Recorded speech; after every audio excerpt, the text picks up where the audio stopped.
규칙들을 다 결코 알아낼 수가 없다. 한 가지 새로운 발견을 하면 그와 연관이 된 우리가 모르는 그런 미지의 분야들을 훨씬 많이 발견하게 되기 때문에 결코 지식의 완성이 이루어지지가 않는다라고 말씀을 드렸습니다. 그렇다면 이 세상은 저절로 이루어진 것이 아니라 할 수 있겠죠. 네, 그래서 하나님은 살아계십니다라고 말씀을 드렸습니다. 그렇다면 하나님은 살아계신다면 무엇이 정말 하나님의 말씀인가? 우리가 어떻게 하나님을 알아갈 수가 있는가? 그분이 하나님이 분명히 살아계신다면 하나님은 어떠하신 분이고 나와 어떠한 관계가 있는 건가 궁금하겠죠? 우리 스스로 알 수가 있다 없다? 없다. 개미가 아무리 인간 세계에 대해서 뭔가 저 너머에는 인간 세계가 있는데 그 인간들은 이러할 거야 라고 개미들끼리 상의를 하면은 사람에 대해서 인간 사회에 대해서 알 수가 있을까요? 없죠. 다른 차원 높은 존재에 대해서는 결코 차원 낮은 존재들끼리 아무리 연구한다 할지라도 사색한다 할지라도 결코 알아낼 수가 없습니다. 그럼 어떻게 알 수 있냐? 신이 자신을 알려주시기 전까지는 정확하게 분명하게 알 수가 없다는 것이죠. 그렇다면 성경처럼 신이 쓰여졌다고 하는 이 세상의 경전들이 많이 있는데 어떤 것이 정말 신의 말씀이냐? 모두가 다 신의 말씀이냐? 아니면 어떤 것이 정말 신의 말씀인지 따져봐야 되겠죠. 이 부분을 지난 시간에 말씀을 드렸습니다. 신이 첫 번째로 신이 직접 쓰셨다는 언급이 있어야 할 것에 대해서 말씀드렸죠. 마치 편지를 쓰면 제가 편지를 쓰고 그 밑에다가 제 이름을 이렇게 딱딱 적는 것처럼, 그래서 이 편지가 누구의 글인지를 누가 보냈는지를 알 수 있게 하는 것처럼 하나님이 우리에게 계시된 말씀을 보내주셨다면 거기에 하나님의 쓰셨다는 언급이 분명히 있어야 할 것입니다. 워낙 뛰어난 책이어 가지고 사람들이 인정해 주는 것 말고요, 그 책 자체로 하나님이 쓰셨다는 언급이 있어야 할 것입니다. 그런데 성경은 이에 대해서 많이 말하고 있죠. 여호와께서 이르시되, 여호와께서 말씀하시되, 이런 언급이 수천 번 이렇게 나와 있습니다. 도덕률입니다. 두 번째로는 도덕률이었죠. 일반인들이 쓴 책들보다 어떤 도덕적인 그런 규범이 훨씬 더 높아야 된다. 가령 사람이 쓰인 책이라 하면은 사람의 수준에서의 어떤 도덕 기준을 말할 거예요. 그런데 지극히 거룩하신 분이, 지극히 선하신 분이 그 책을 쓰셨다면 그 책에는 그 거룩이, 그 선함이 그 책 안에 들어있다는 거죠. 인간적인 기준에서의 어떠한 도덕률이냐, 아니면 정말 그 책의 선함을 보여주고 거룩을 보여주고 있느냐를 살펴보면 이것이 하나님의 글인지 아닌지를 알 수 있다고 했습니다. 세 번째로는 세상의 창조와 인류의 기원, 종말에 대한 설명이 있는지. 인간 스스로는 세상이 어떻게 만들어졌고 어떻게 멸망하게 될 것인지는 스스로 알 수가 없을 것입니다. 만드신 만물주, 조물주만이 어떻게 해서 우리를 만드셨고 어떻게 이 세상을 운행해 가시고 이제 또 마감하게 하실지 그분만이, 조물주만이 알고 계시겠죠. 그리고 네 번째로는 누구나 읽고 가질 수 있는 책이어야 한다고 말씀드렸었죠. 하나님이 우리에게 자신을 계시해 주시기 위해서 보내주신 책이라면 누구나 읽을 수 있도록 많은 언어의 글로 이렇게 번역이 되어져 있을 거고, 또 많이 출판되어져서 누구나 읽게끔 이렇게 하실 것이다. 저 아프리카의 소수 부족에게 부족이 섬기는 그 신만이 정말 참된 신이라 할 것 같으면 신은 애당초 처음부터 자신을 계시할 의도가 알리실 의도가 없다라고 생각을 할 수 있겠습니다. 근데 성경은 대부분의 사람들의 언어로 이미 다 번역이 되어져 있고 이미 70억 권 정도가 인류에게 이렇게 전달이 되어졌죠. 장래의 일들을 예언하고 또 성취하는 그런 책. 과거는 귀신들도 알아맞힐 수 있어요. 우리가 점집에 가면 놀라는 이유가 무엇입니까? 우리 가족만이 알고 있는 그런 일들을 얘기를 해. 우리 할아버지의 모습을 똑같이 흉내를 내. 과거의 모습을 알 수는 있어요. 귀신들도요. 근데 미래는 하나님께 달려 있습니다.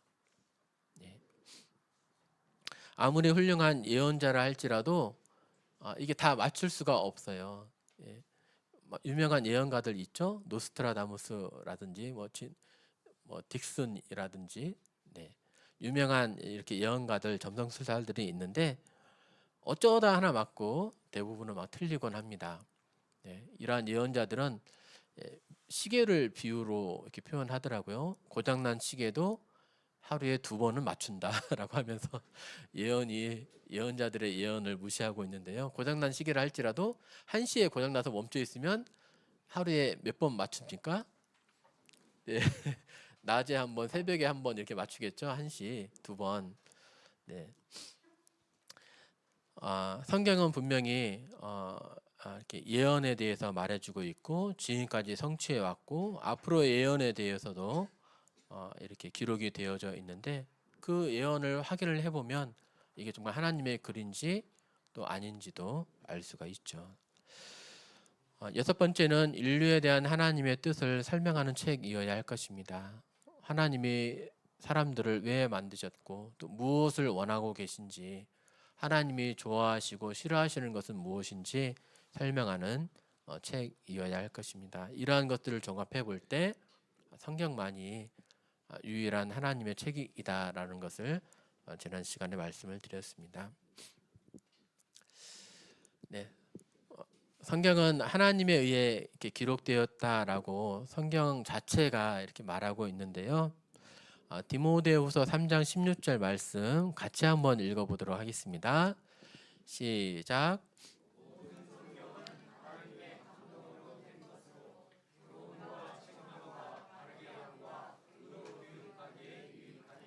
네, 모든 성경은 여러분들 성경책 가지고 계시죠? 약간 좀 두껍죠? 이 두꺼운 이 책이 하나님의 말씀인데 성경 스스로 말하기를 이 모든 성경이 다 하나님의 감동으로 되었다라고 말하고 있습니다. 감동이라고 하는 말이 무슨 의미일까요? 원래 성경은 헬라어로 쓰였어요. 그래서 옛날 그리스어로 쓰였는데 이 그리스어에 따르면 이제 하나님으로부터 호흡이 밖으로 발산되어진이라고 하는 뜻이에요. 감동이. 그러니까 하나님께로부터 나왔다라고 하는 그런 의미가 되겠습니다. 다시 말씀을 드리면 모든 성경은 하나님께로부터 나온 것이니라고 하는 그런 의미예요. 성경은 하나님이 직접 쓰신 것이 아니죠. 누군가 하나님이 사람을 통해서 그 성경을 기록하게 했습니다. 그래야만 사람의 글로 기록이 되어지고 사람들이 읽을 수 있잖아요. 그런데 사람이 비록 기록은 했다 할지라도 이것이 어떻게 이렇게 누구의 생각에서 나온 거냐? 하나님으로부터 이렇게 나온 거다라고 하는 그런 의미의 말씀이 되겠습니다. 구체적으로 어떻게 그러냐? 베드로전서 1장 21절 말씀 또 다시 한번 같이 한번 읽어보겠습니다. 시작.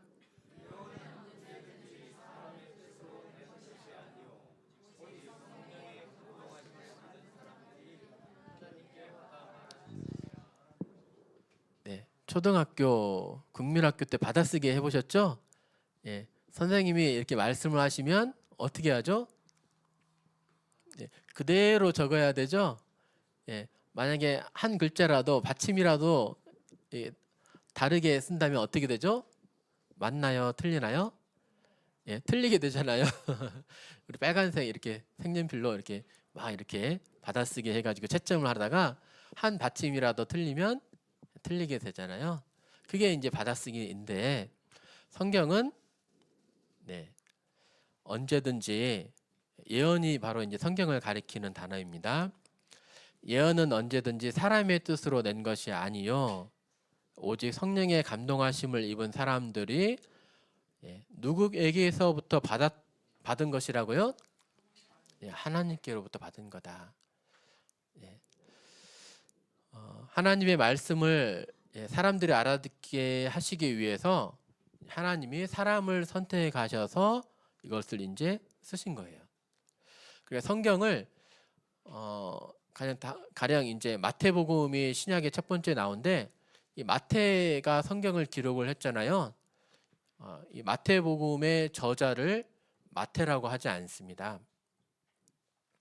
그 대신에 기자라고 하는 표현을 씁니다. 기자는 기록한 사람, 마태복음을 기록한 사람. 저자는 무슨 의미입니까? 기자랑 저자랑은 달라요. 기자는 기록한 사람이고 저자는요 만든 사람, 쓴 사람. 이해되시죠? 지은 사람이에요. 그래서 성경은 우리 믿는 사람들은 이 성경의 저자를 하나님으로 말하고 있고, 그래서 하나님께로부터 받아서 기록한 사람을 우리는 기자라고 합니다. 그래서 마태복음의 저자는 성경의 저자는 하나님이고 기자는 마태복음 같은 경우는 마태다 이렇게 이제 말씀을 드릴 수 있는 거죠. 이렇게 성경은 스스로가 하나님의 말씀임을 이렇게 주장하고 있습니다. 그리고 또 한 가지 말씀드리고 싶은 것은 이 성경은 사실 많은 사람의 삶을 변화시킨 그런 책입니다. 저는 이 부분이 사실 좀 놀랍습니다. 우리가 초등학교도 공부하고 중학교도 또 고등학교도 대학교도 공부를 하면 이게 십수년간을 이렇게 공부를 이렇게 하잖아요. 초등학교 6년, 중고등학교 6년, 대학교 4년 하면은 벌써 16년, 또 대학원까지 하면은 뭐 18년, 20년 뭐 이렇게 공부를 하는데 이 공부를 많이 하면은 사람들이 깨끗해지고 양심이 회복되어지고 우리 인류를 위해서 더 살아가려고 하고 희생하고 섬기고 사람의 인격이 좀 더 아름다워지고 그런가요? 네. 예, 감사합니다.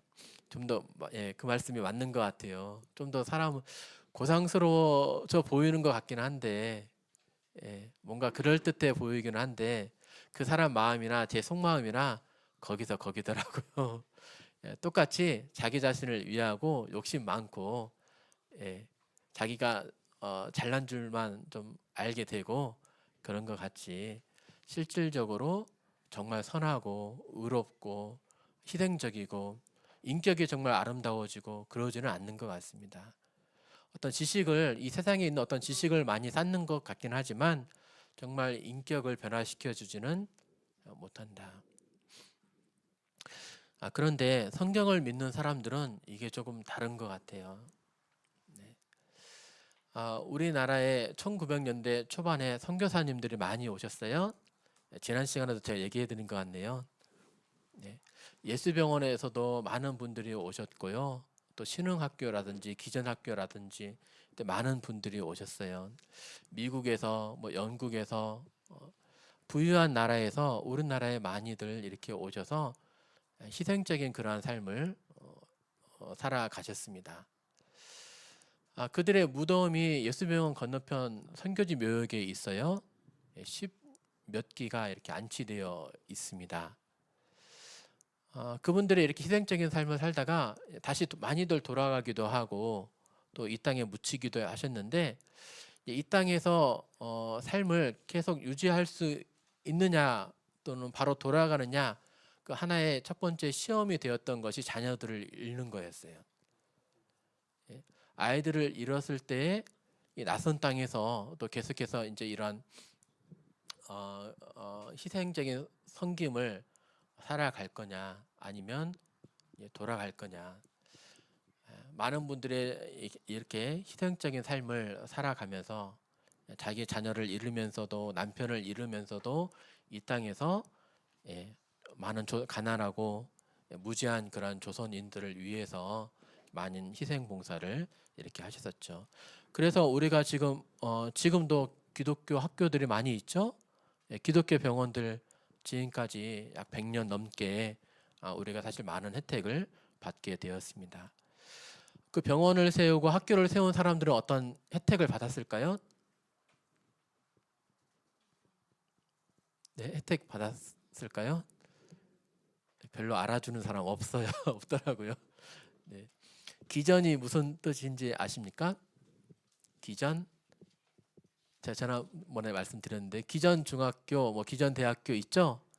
기전이 무슨 뜻입니까? 제가 지난번에 말씀드렸는데 전킨을 기린다라는 의미예요. 기전, 전킨을 기린다라고 하는 의미입니다. 한 선교사를 기린다는 그런 의미죠. 네, 이렇게 별로 알아주는 사람 없어요. 네, 그럼에도 이렇게 와서 섬기고 희생하고 다른 사람을 위해서 살고 하는 그런 이유가 무엇입니까? 네, 믿는 사람들은 성경을 믿는 사람들은 주가 있어요. 주님이 있습니다. 그 주님이 그렇게 삶을 사셨으니까 나도 그렇게 살아가련다라고 하면서 다른 사람을 위해서 희생하면서 살아가는 거죠. 그런 분들만 또 있는 것은 아닙니다. 평생을 술 주정뱅이로 이렇게 막 살아갔어요.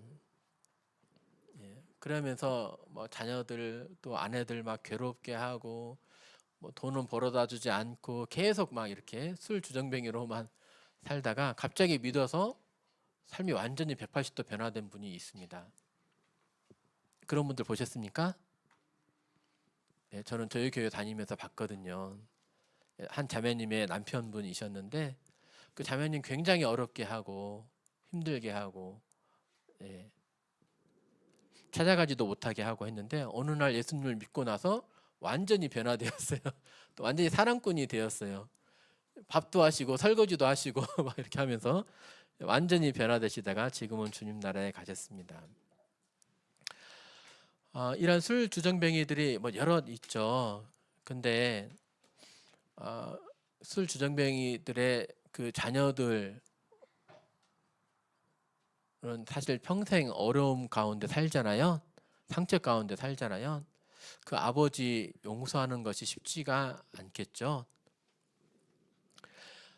네. 평생 술 주정뱅이로 살고, 어머니를 내버리고 자기 자신도 버리면서 자기 자신만을 위해서 살다간 그런 아버지였는데 말년에 병상에 누워 있는 아버지에게 찾아갑니다. 그리고 아버지, 제가 아버지를 사랑합니다라고 고백을 합니다. 쉬운 일일까요? 네. 네. 그러한 고백들이 기독교 내에는 좀 많이 있습니다. 또 자기를 죽이는 자들이 있습니다. 자기를 죽이는 자들에게 주여 이들을 용서해 주옵소서라고 말하는 사람들이 있어요. 아니, 자기를 죽여가고 있어요. 그런데 죽여가는 그 사람들을 위해서도 기도합니다. 성경에 나오는 스데반도 그랬고요. 짐 엘리엇이라고 하는 우리 교회의 형제님이 한 70년 전에 에콰도르 부족에게 선교하러 갔다가 이제 순교를 당하셨는데 그때에도 이렇게 말을 합니다. 어떻게 그럴 수 있을까요? 짐 엘리엇이라고 하는 우리 교회 형제님은 70년 전 사람인데 총도 가지고 있었어요. 창으로 이렇게 그 선교사 일행들을 막 이렇게 막 죽이는 거예요. 그런데 그 총을 사용을 하지는 않고 이들을 위해서 기도하면서 순교를 합니다. 어떻게 이럴 수 있을까요? 근데 놀라운 것은 그 부족 사람들이, 선교사를 죽였던 사람들이 나중에 주님을 영접하게 되는 놀라운 일이 일어나죠. 뭐 이렇게 대단한 분들만 또 있는 건 아니고요. 또 보면 성도님들도 아마 그러실 거예요. 자신을 위해서 사람을 속이고 또 사람을 짓밟으면서 내 자신을 드러내기를 원하고 또 내가 부유해지기를 원하던 그러한 모두 이러한 사람들이었잖아요. 그런데 예수님을 믿고 나서 양심이 회복이 되면서 조그만 죄에도 괴로워하고 또 하나님께 자백하지 않으면 안 될 것 같고 이러한 삶을 살게 되더라고요. 그러한 죄를 지으면서도 때로 넘어지면서 내가 정말 예수님을 믿는 사람들이 맞아? 내가 구원을 받았나? 이렇게 하면서 이전에 믿기 전에 나의 모습과 믿은 이후에 나의 모습과는 다른 그런 변화된 모습들을 우리는 경험을 하고 있습니다. 성경이 정말 그럴까라고 생각하시는 분들도 있을지 모르겠는데 정말 이렇게 우리의 삶을 변화시키는 말씀입니다. 그래서 성경은 정말 들어볼 만한 그런 가치가 있다. 정말 하나님의 말씀이다. 배워볼 만한 그런 책이다. 그리고 성경이 정말 하나님의 말씀이라면 그 하나님께서 우리에게 하시고 싶은 그런 말씀이 있을 텐데, 그러니까 단순하게 이야기거리가 아니라 그 우주를 만드신 하나님, 나를 창조하신 그 하나님이 나에게 어떤 자신을 알려주시기 위해서 하시고 싶은 말씀이 있어서 이 성경을 기록을 했다면 그냥 단순한 이야기책은 아닐 거잖아요. 정말 하시고 싶은 이 말씀이 성경책에 있지 않겠습니까? 그것이 무엇을 말하고 있는지 이렇게 제가 들려드리기를 원하는데요. 한번 계속해서 들어보시면 좋을 것 같습니다. 말씀을 하다 보니까 이게 시간이 금방 가가지고 성경에 대해서 일단 간략하게 좀 알아보면 성경은 한 1750페이지 정도의 많은 책입니다. 약 1500년 동안에 걸쳐서 이렇게 쓰여졌어요. 한 사람에 의해서 1500년 동안에 걸쳐서 쓰여진 거니까 한 사람에 의해서 기록이 된 것이 아니고 40여 명의 여러 사람들이 쓴 그러한 성경 책들을 모아놓은 것이 성경이 되겠습니다. 66권의 책으로 이루어져 있어요. 그래서 성경을 성경전서라고 합니다. 여러분들 책에도 그렇게 되어 있죠. 성경전서라고. 한 권의 책이 아닌 거예요. 66권의 책을 1500년 동안에 걸쳐서 쓰여진 이 책을 이렇게 모아놓은 것이 성경전서입니다. 기록자는 40여 명의 사람들이에요. 왕도 있었고 제사장도 있었고 선지자, 군인, 농부, 어부, 또 목자, 의사도 있었습니다. 쓰여진 장소도 달랐어요. 지금의 이스라엘 땅에서도 쓰여졌고 이집트에서도 쓰여졌고 저기 터키 땅에서도 또 바벨론이라고 하는 이란 땅에서 또 그리스 땅, 또 마케도니아 땅에서도 이렇게 성경이 여러 지역에서도 이렇게 쓰여졌습니다. 그렇다면 성경이 이렇게 오랜 기간에 다양한 사람들에 걸쳐서 다양한 지역에서 쓰여진 책이라면 이 성경이 주제가 있을까요?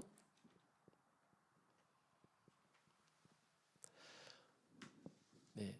지금으로부터 약 300년, 400년 전에 이순신 장군님 그 시대에 쓰여진 사람이 쓴 글과 제가 그 글을 어떻게 쓰였다면 그 글에 대한 내용이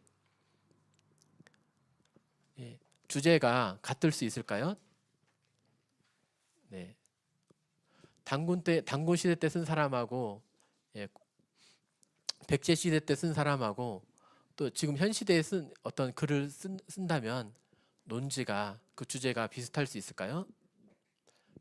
다르죠. 지금 같은 시대에 살고 있는 사람이라 할지라도 지역에 따라서 어떠한 인물을 평가를 해본다면 또 다르잖아요. 우리 김대중 대통령을 평가를 해본다면 서쪽에 사는 사람하고 동쪽에 사는 사람하고 다를 것이고 한 인물에 대해서도 이렇게 다를 텐데 1500년 동안에 걸쳐서 40여 명의 쓴 사람들이 기록을 했다면 이 66권 이 성경책이 어떤 주제가 있겠느냐는 그런 말입니다. 사실 주제가 있기가 어렵겠죠. 근데 성경은 스스로 말하기를 주제가 있다고 이렇게 말을 합니다. 같이 한번 읽어보시겠습니다. 시작. 너희가 성경에서 영생을 얻는 줄 생각하고 성경을 연구하거니와 이 성경이 곧 내게 대하여 증언한 것이니라. 자, 성경이 나오죠. 성경이 한 사람에 대해서 증언하고 있대요. 한 사람에 대해서 말을 하고 있대요. 여기서 내게 대하여 지금 말하고 있는 사람은 누구일까요? 예수님입니다. 이 성경이 곧 예수님에 대해서 말을 하고 있다. 예수님은 AD 30년경 사람이시거든요. 근데 성경은 언제부터 쓰였을까요? 예수님 오시기 전 1400년 정도 전부터 쓰여 있었어요. 근데 지금으로부터 1400년 정도 전이면 언제 무슨 시대죠? 삼국시대겠죠? 삼국시대. 그 삼국시대에 지금의 앞으로 되어질 대통령 이 시대의 대통령에 대해서 이렇게 쓰여질 수 있을까요? 지금 이재명 대통령이시니까 지금 이재명 대통령에 대해서 그때 백제 시대에 이렇게 막 예언을 하는 거예요. 아마 이씨성을 가진 사람이 대통령이 될 것이고 어느 고향 사람이 대통령이 될 것이고 그가 와서 어떻게 무슨 일을 할 것인지 이렇게 할 수가 있을까요? 불가능하죠. 그런데 성경은 그렇게 말을 한다고 하는 것입니다. 이게 한 구절 말씀에서만 말을 하고 있는 것이 아니라 또 다른 곳에서도 찾아볼 수 있는데요. 누가복음 이 말씀 한번 같이 또 읽어보겠습니다. 시작.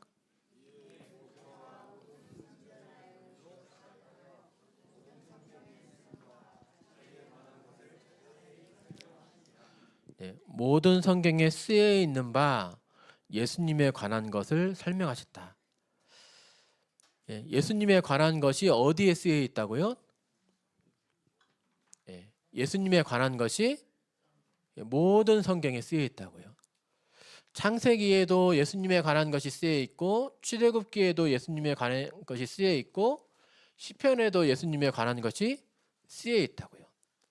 창세기는 1400년도 전이고 시편은 예수님 오시기 전 1000년 전이에요. 그런 이사야서는 700년 전이에요. 이게 뭔가 말이 안 되지 않습니까? 어떻게 앞으로 오실 그분에 대해서 1400년 전에 1000년 전에 700년 전에 어떻게 쓰여줄 수가 있을까요? 거짓말이겠지. 어떻게 그렇게 쓰여줄 수 있어? 그냥 예수님의 그냥 한 말이겠지. 확인해 볼 필요가 있겠죠? 네. 근데 이 말씀들이 또 이렇게 또 기록이 되어 있습니다.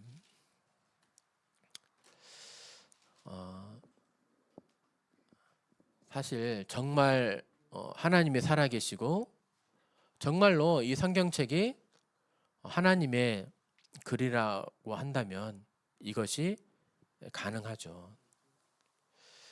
천지 만물을 하나님이 지으시는데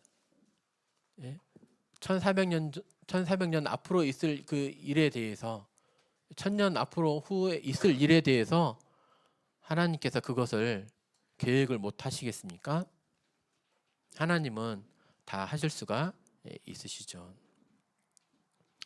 그 예언의 말씀 한 5가지 정도만 살펴보려고 합니다. 창세기에 나와 있는 이런 예언의 말씀이에요. 자, 창세기 3장 15절 보면 이제 아담과 하와가 선악과를 따먹습니다.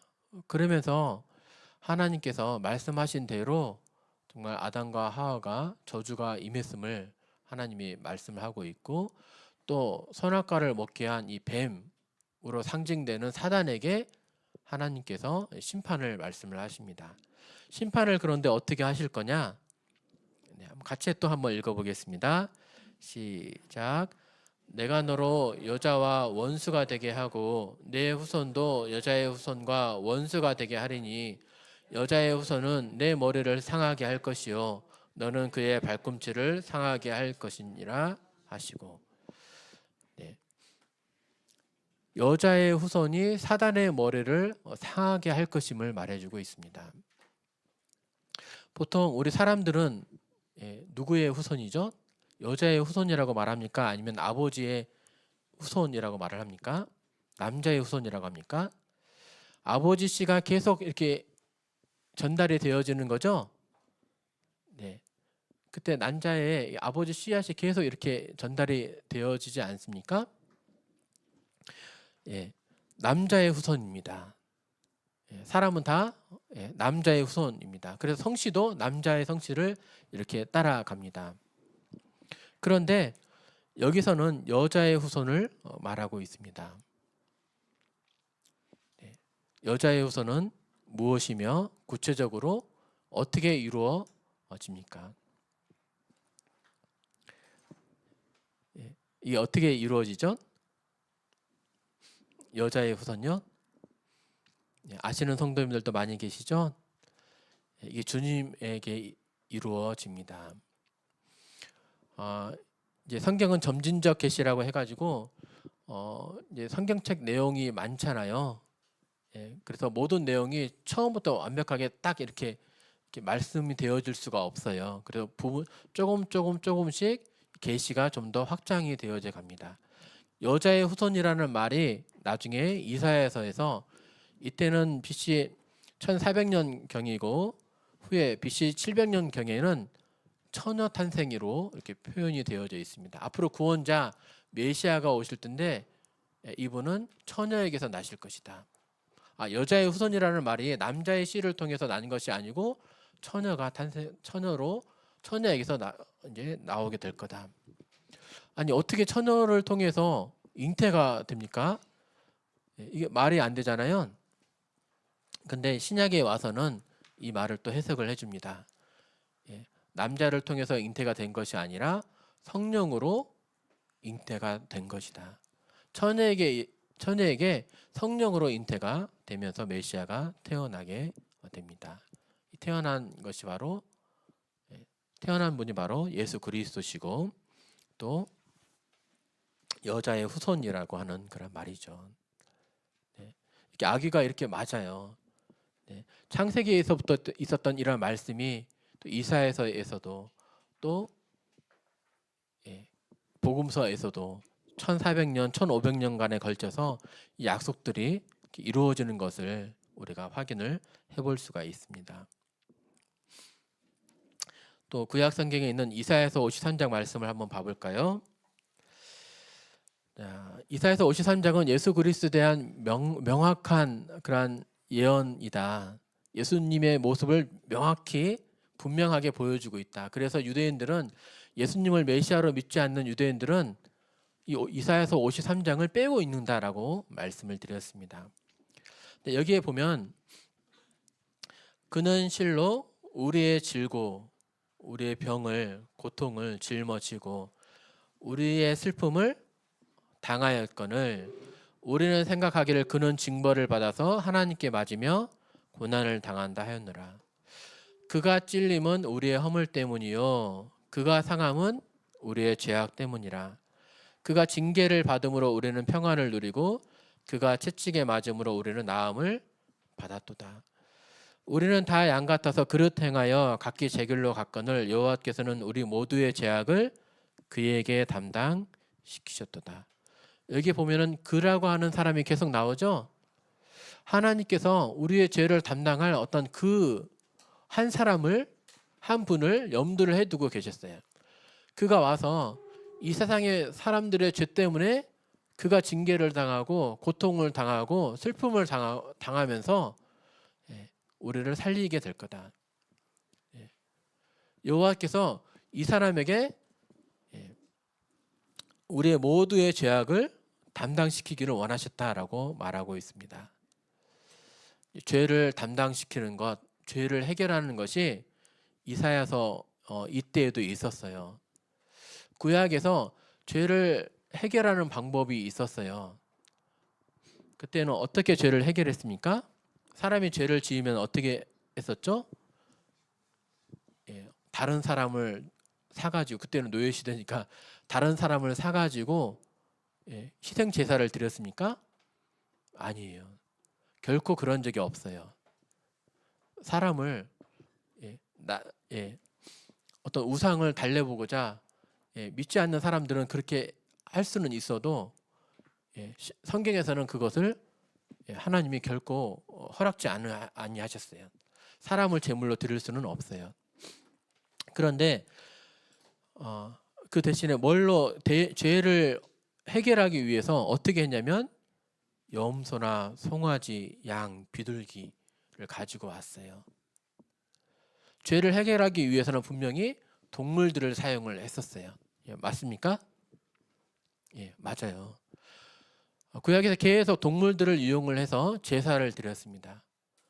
계속 죄를 지을 때마다 희생 제물을 가지고 와서 제사를 드리면서 죄를 용서를 받았습니다. 근데 그래 본 적도 없는데, 근데 이사야서에서는 이렇게 죄 용서를 가지고 어떤 한 사람, 한 분을 가지고 있어요. 한 분을 가리키고 있어요. 보통은 이전에는 한 사람이 자기 죄를 없애려고 동물 한 마리를 죄를 지을 때마다 가지고 와서 희생 제물을 드렸는데, 이제는 우리 모두의 죄악을 담당시키는 어떤 한 분을 하나님께서 예언적으로 말해주고 있어요. 이 말씀이 놀랍지 않습니까? 지금에서야 예수님이 오신 지 2000년이 넘어서 우리가 딱 보니까 이거는 분명히 예수님에 대한 말씀이다, 예수님에 대한 예언이 분명하다라고 말을 할 수 있지만, 예수님이 오시기 전에 예수님이 자기 몸으로 희생제사를 드리기 전에, 십자가 사건이 있기 전 700년 전에 이러한 글이 쓰여질 수가 있을까요? 결코 사람의 생각으로, 머리로 되어질 수가 없다는 말이죠. 또 창세기 22장인가요? 여기에 보면 또 여호와 이레라고 하는 표현이 나옵니다. 사실 예수님이 스스로 말씀하시길 이 성경이 곧 내게 대하여 증언한 것이다. 모든 성경에 쓴 바 자기에 관한 것이라고 하시면서 모든 성경이 자신에 대해서 기록을 해주고 있다라고 말씀을 하셨는데, 성경에 이 예수님에 대한 예표하는 모형적인 그러한 그림이 창세기에서부터 많이 나와 있어요. 그 중에 하나가 아브라함이 자기의 이 어린 아들을 하나님께 제사로 드리려고 하는 그런 장면에서 볼 수 있습니다. 하나님이 이 아브라함을 사용하셔서, 사실은 너네는 그렇게 하지 않지만 내가 내 아들을 너희들을 위해서 이렇게 줄 것이다라고 하는 그러한 예표로 아브라함을 이렇게 사용하신 거예요. 아브라함에게 하나님이 나타나셔서 네가 사랑하는 네 아들, 네 독자를 나에게 제사로 드리라라고 말씀하십니다. 정말 제사로 드리기를 원하는 것은 아니었고, 자신이 하나님께서 앞으로 행하실 그 일을 예언적으로, 예표적으로 미리 보여주시기 위해서 아브라함을 사용한 거예요. 근데 아브라함은 이 하나님의 마음을 모르죠. 아브라함이 정말 하나님이 이렇게 말씀하셨기 때문에 정말로 이 아들을 드리려고 했습니다. 왜 드리려고 했냐? 자기는 100세였어요. 사라는 90세였어요. 이미 생리도 끊겼어요. 근데 하나님 말씀하시길 내가 내년 이맘때에 너에게 아들을 주겠다라고 말씀하셨어요. 하나님이 주신 아들, 또 하나님께 내가 드리는 것도 드릴 수 있지라고 하면서 믿음으로 하나님의 말씀에 순종한 거예요. 그러면서 하나님이 지시하신 땅 모리아 산이라고 하는 곳에 가가지고 이 아들을 정말 들으려고 했습니다. 그래서 칼을 가지고 이렇게 아들을 묶어서 칼을 가지고 정말 이제 아들을 잡으려고 했어요. 그때 하나님이 아브라함아 아브라함아 하면서 하나님이 이 행동을 하지 못하게 하십니다. 네. 그러면서 천사가 뭘 하나를 가리키고 있네요. 옆에 그림에서 뭘 가리킵니까? 순양을 이렇게 가리키면서 순양이 이렇게 나무 가지에 걸려 있는 거예요. 그래서 결국은 이삭 대신에 순양을 대신해서 아들은 살리고 순양을 번제로 이렇게 드리게 됩니다. 그래서 이제 그 땅의 이름을 여호와 이레라고 이렇게 했는데 이 뜻이 뭐냐면 하나님께서 준비하셨더라 라고 하는 그런 의미예요. 아브라함이 이삭을 드릴 뻔했는데 하나님께서 여기에서 순양을 미리 준비를 해주셔가지고 이삭은 살리던 그 일이 일어났어. 그래서 하나님께서 준비하신다라고 하는 그런 의미의 그 땅 이름이 되겠습니다. 여호와 이레라고 하는 것이 이런 하나님께서 준비하신다는 의미입니다. 그런데 말하기를 사람들이 오늘날까지 사람들이 이르기를 여호와의 산에서 준비되었더라라고 해야 되겠죠? 이미 과거에 있었던 일이니까. 근데 지금은 사람들이 이르기를 여호와의 산에서 준비되리라라고 말을 하고 합니다. 아니 과거에 있었던 일인데 준비되리라라고 하는 것은 과거적인 표현이에요? 아니면 미래에 있을 미래형이에요? 미래형이죠. 아니 우리 땅 이름을 지었으면은 그 땅의 이름이 가리키는 것이 이전에 어떤 사건이 일어났기 때문에 그것을 지명을 짓는 거잖아요. 그렇죠. 앞으로 있을 일을 미래로 예언적으로 짓는 경우가 없어요. 그럼에도 사람들이 이르기를 여호와의 산에서 준비되리라 이렇게 말을 합니다. 이 여호와 이레 이 모리아 산이 어딘지 아십니까? 예루살렘 산을 가리킵니다. 예루살렘 산에서 나중에 무슨 일이 있었는지 아십니까? 그 산 안에 성전이 있어가지고 죄를 지으면 계속 희생제사를 그 산에서 드려왔었고요. 또 그 산에 예루살렘 그 산에서 또 하나님의 아들이 오셔서 이 산에서 십자가에 달리십니다. 이게 좀 놀랍지 않습니까? 그러면 여호와의 산에서 준비되리라라고 했을 때 하나님께서 준비하신 것은 무엇입니까? 자기의 아들을 예비하신 거예요. 무엇 때문에요? 우리 모두의 죄악을 담당시키시기 위해서. 이사야서 말씀 아까 좀 전에 읽어드린 이사야서 말씀과도 연관이 되죠.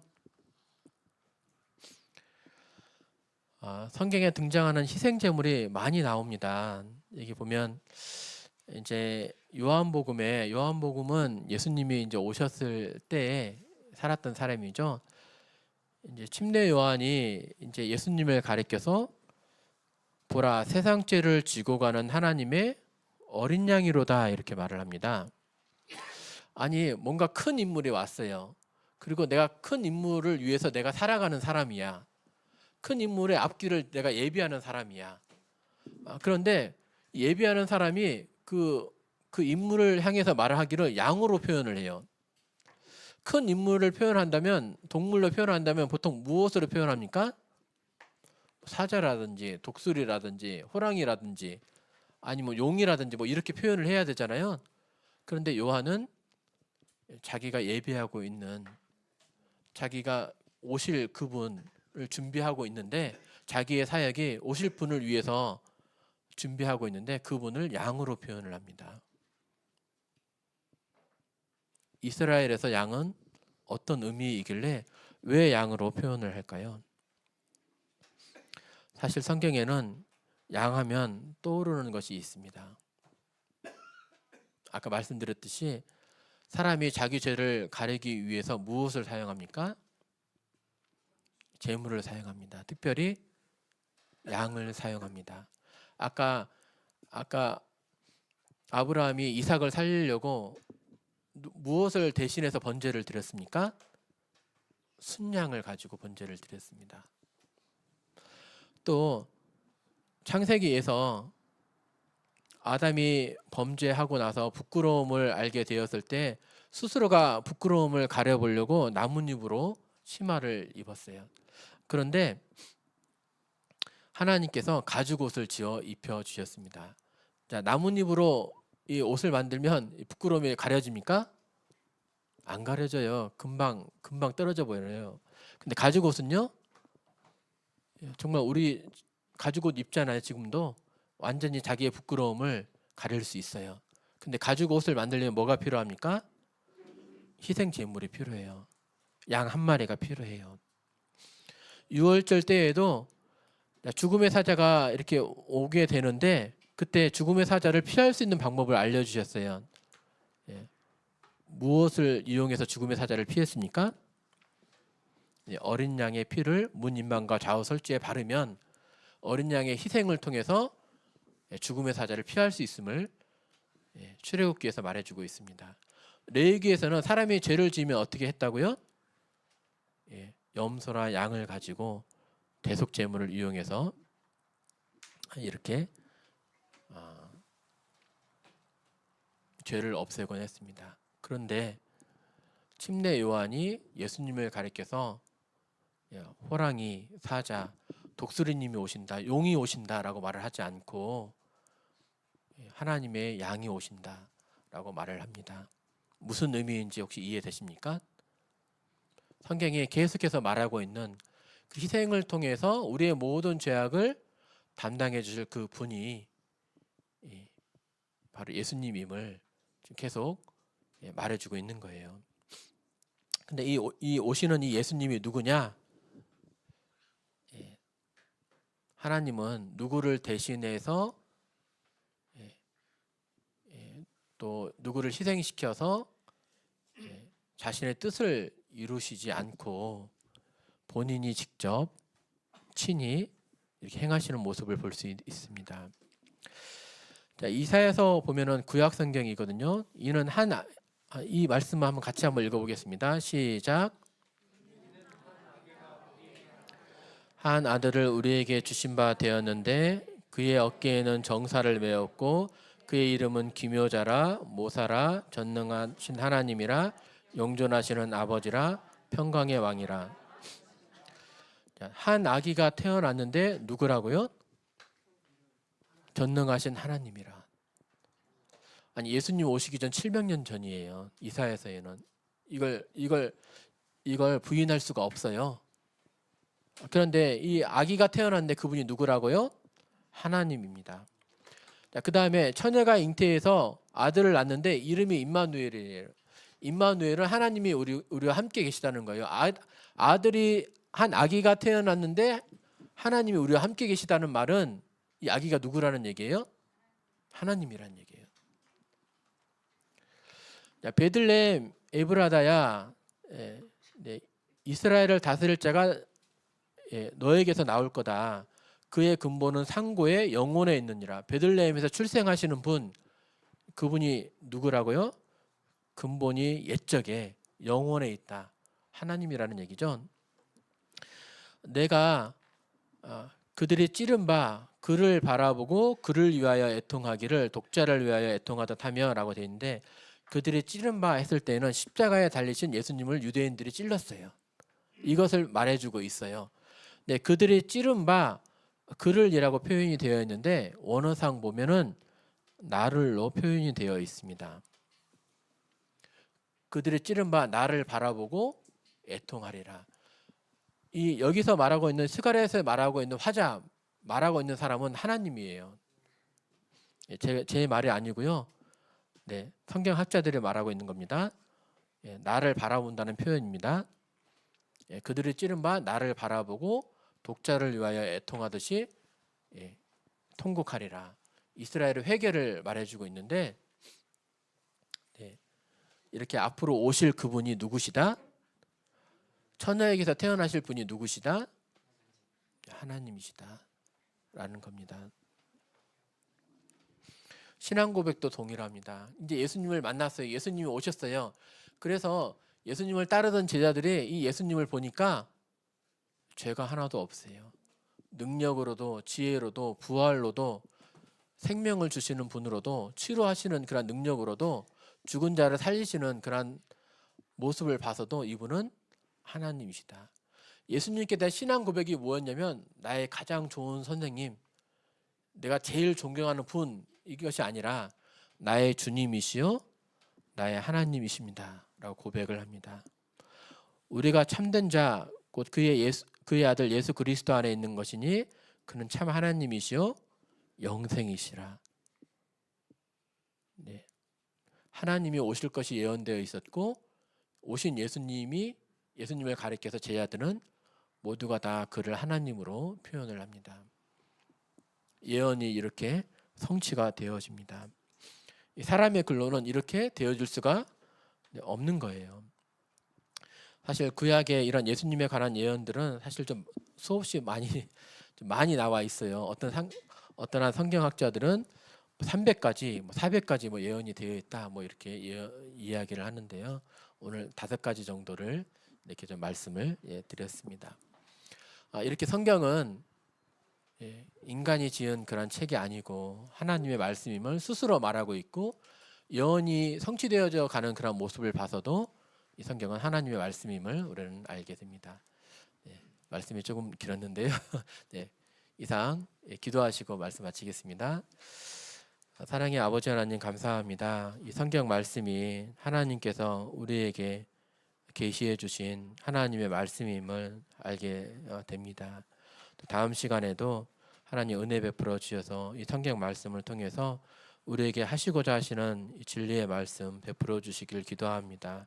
일주일 동안에 여기에 참석한 모든 분들 또 지켜주시고 또 복 주시고 또 새로운 힘 주시기를 원합니다. 감사드리며 예수님 이름으로 기도드렸습니다. 아멘. 수고하셨습니다.